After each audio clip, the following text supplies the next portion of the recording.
Hello everyone, my name is Danny Franch and I am an undergraduate Writing Center consultant at East Carolina University's Writing Center, and this is going to be the first video in a series of videos about Chicago Manual of Style and how to format a paper to fit Chicago style. So let's begin with the title page here. As you can see, I have the title of my paper with the subtitle with a semicolon with a colon afterward to separate it. There's usually a title page in Chicago, but sometimes some professors might not want you to have a title page, so it's always a good idea to check with them. The title should be centered and a third of the way down from the page, followed by your name and class information several lines later. For subtitles, end the title with a colon and place the subtitle directly below the title, but not all professors follow this format. Some professors might want the text on the title page in all capital letters too. One thing that is pretty uniform, though, is that margin should be no less than 1 inch and no greater than 1.5 inches. And the recommended font for Chicago style papers is Times New Roman 12 point, but again, some professors might allow anything readable.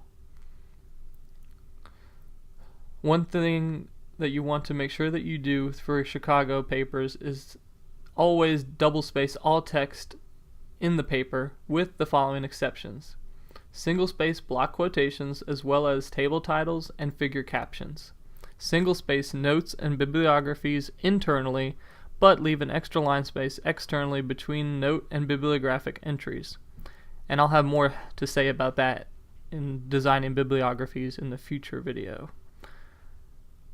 Another thing is that the title page is followed by a blank page in between the title page and where the actual first page of your text is, where your introductory paragraphs is located.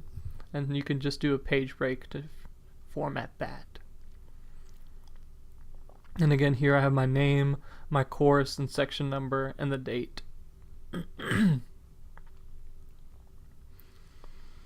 Page number should begin in the header on the first page of text. Arabic is the font recommended, but consult with your professor for their preference.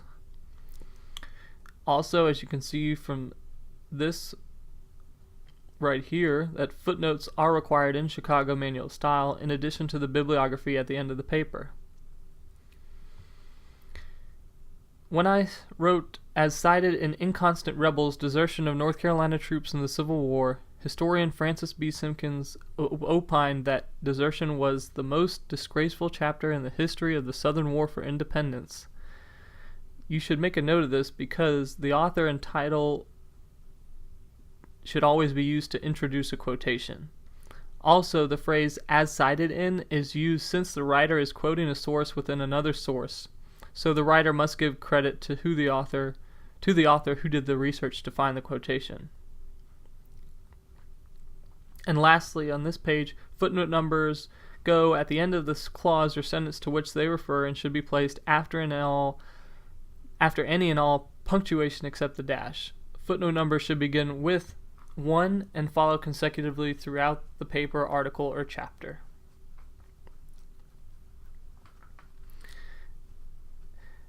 And then actually for your footnotes, one point I want to make is that some professors want students to indent the first line of footnotes 5 spaces over and add a space in between footnotes, but my professor in one of my history classes did not care, so it's always a good idea to check with your professor for what their preference is.